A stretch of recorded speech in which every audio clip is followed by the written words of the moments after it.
Film ini berlanjut ketika Tommy dan temannya bernama Hewis yang sedang menuju ke pemakaman Jason. Karena Tommy ini ternyata masih tak puas melihat Jason mati. Sesampainya di sana, mereka langsung mencari makam Jason dan Tommy pun menggali makam itu untuk memastikan Jason benar-benar mati. Tommy yang membuka peti mati Jason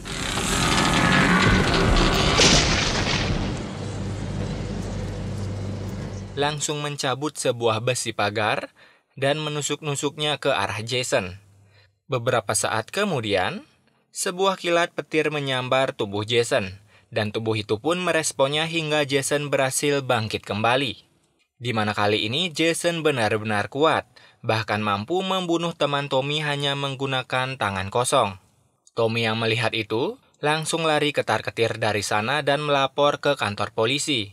Tapi sayangnya, polisi yang bernama Garris ini mengetahui bagaimana riwayat hidup Tommy, yang membuatnya tak mempercayai kata-katanya dan lebih memilih mengurungnya di dalam sana. Di samping itu, ada dua remaja pengawas perkemahan yang di tengah jalan dihadang oleh Jason. Tapi mereka sama sekali tak mengetahui cerita horor tentang Jason. Bahkan mereka tak mengetahui kalau di depan mereka berdiri seorang psikopat. Elizabeth yang mengendarai mobil langsung menancap gas ingin menabrak Jason. Tapi Jason berhasil mengempeskan ban mobil itu. Seorang pria bernama Darren langsung turun sambil menodongkan senjatanya. Tapi belum apa-apa, Jason langsung menjadikannya tusuk sate dengan tombak yang dibawanya. Begitu juga dengan Elizabeth, di mana Jason menjadikannya tusuk sate juga dengan menusukkan tombak ke mulutnya. Di sisi lain, ada anak dari Garris bernama Megan bersama teman-temannya, yaitu Nikki, Sissy, Kurt, dan Paula. Mereka semua ini adalah seorang pengawas perkemahan. Di sana Megan bertemu dengan Tommy, yang saat itu menyuruhnya berhati-hati karena Jason telah hidup kembali. Tapi Garris pun memotong pembicaraan itu agar anaknya tak diracuni dengan kata-kata Tommy. Di sebuah pemakaman Jason, seorang pekerja di sana menutup kembali makam Jason, karena mengira seseorang sedang ingin berbuat jahil dengan mayat Jason. Yang padahal, saat itu Jason sedang berjalan menelusuri hutan, dan lagi-lagi membunuh orang-orang yang sedang bermain paintball di tengah hutan.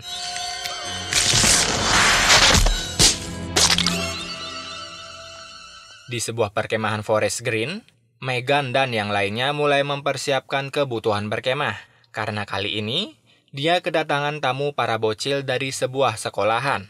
Di sana, Megan juga sedikit kepikiran tentang kata-kata dari Tommy, yang mengatakan Jason hidup kembali. Sementara itu, Tommy yang berhasil kabur dari kantor polisi, mencoba membuktikan kepada Garris dengan datang ke pemakaman. Tapi saat sampai di sana, kuburan Jason sudah kembali seperti semula, karena memang petugas di sana telah menimbunnya kembali. Garris pun langsung membawa Tommy keluar dari kotanya, dan menyuruhnya untuk jangan datang kembali ke kota ini. Saat malam hari, seorang petugas pemakaman bernama Marvin yang sedang berjalan sendirian dari belakang dihampiri oleh Jason yang tanpa basa-basi langsung membunuhnya. Di perkemahan Forest Green, Sissy dan Paula menikmati malam dengan bermain kartu, sedangkan Kurt dan Nikki menikmati malam di dalam mobil yang bergoyang. Kalian tahu kan dia ngapain? Jason yang melihat sebuah mobil bergoyang langsung datang ke sana dan merusak sebuah kotak saklar yang membuat lampu di mobil Kurt padam seketika. Nikki pun menyuruh Kurt mengecek keluar dan menghidupkan saklarnya kembali. Tapi saat berada di luar dia melihat kabel saklar yang sudah terpotong. Nikki pun mulai ketakutan dan mulai mengingat cerita dari Tommy.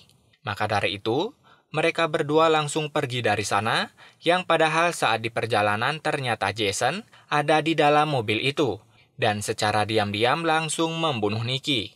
Lalu, dari belakang Jason menghampiri Kurt sambil membawa pisau, yang membuat mobil itu seketika terguling, dan dipastikan Kurt sudah mati di dalamnya.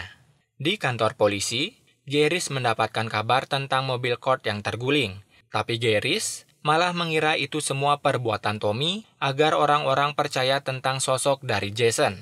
Yang padahal, saat itu Tommy sedang mencari cara untuk mengembalikan seseorang yang sudah mati. Megan yang berada di kantor polisi langsung mendapatkan sebuah telepon yang ternyata itu dari Tommy.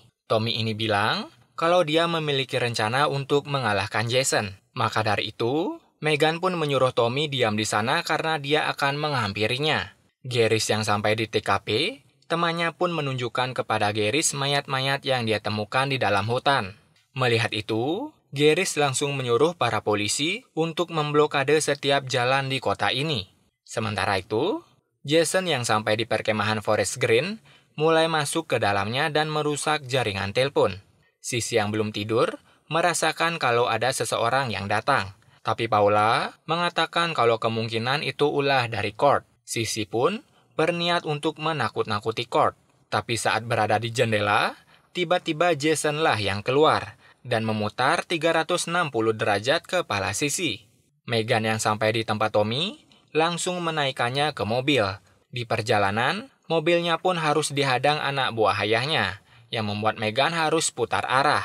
Polisi yang melihat itu pun mulai curiga dan mengejarnya. Garris yang mendapatkan info kalau anaknya bersama Tommy, dia pun langsung memblokade jalan dan berhasil menangkap mereka berdua. Di samping itu, Jason yang berjalan membawa mayat dari Sissy, dia pun dilihat oleh Nancy. Dan seketika, Nancy menuju kamar Paula dan mengatakan kalau dia melihat seseorang di jendela. Paula pun menyuruhnya untuk kembali tidur dan mengucap doa jika melihat hal yang aneh. Padahal saat itu, Jason dari jendela sudah mengintai Paula. Hingga pada akhirnya, Paula yang kembali ke kamarnya langsung dibunuh oleh Jason.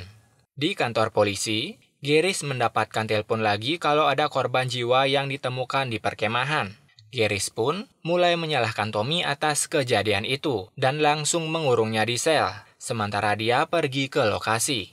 Megan yang masih berada di sana langsung membuat rencana untuk mengeluarkan Tommy dari sana.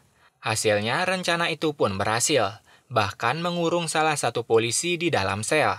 Keluar dari sana, mereka langsung menuju ke perkemahan, di mana Tommy ini sudah menyiapkan rencananya untuk menenggelamkan Jason kembali di Crystal Lake. Garris dan anak buahnya yang sampai di perkemahan mulai berpencar mencari orang-orang di dalam perkemahan. Jason yang dari jauh sudah mengintai salah satu polisi, dia pun berhasil membunuhnya dengan menusukkan jarum di kepalanya. Yang kemudian, Jason juga tiba-tiba muncul dari belakang dan berhasil menggeprek kepala salah satu polisi. Dan sekarang, tersisa hanyalah Garris. Di sana, dia mencoba menenangkan semua anak-anak untuk bersembunyi di dalam. Sementara dia keluar sambil membawa senapan.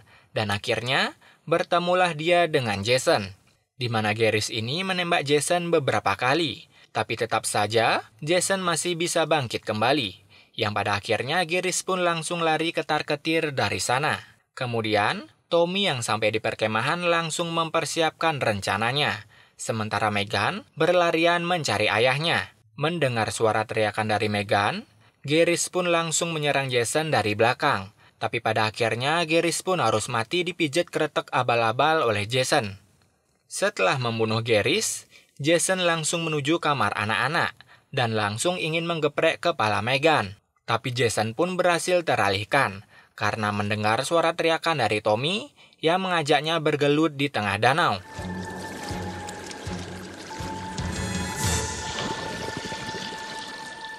Melihat Jason menghilang, Tommy langsung membakar area di sekelilingnya, yang membuat Jason naik ke permukaan, dan Tommy pun berhasil merantai kepalanya hingga tenggelam ke dasar danau. Tapi sayangnya, Tommy juga dibawa tenggelam oleh Jason, sampai-sampai membuat Tommy tak sadarkan diri. Melihat Tommy terapung di danau, Megan pun langsung datang menghampiri dan berhasil menghidupkan baling-baling kapal sehingga melukai leher dari Jason. Dan Jason pun berhasil ditenggelamkan. Setelah kejadian itu, Megan pun langsung berusaha memberi nafas buatan dan beruntung nyawa Tommy berhasil diselamatkan. Dan film pun berakhir.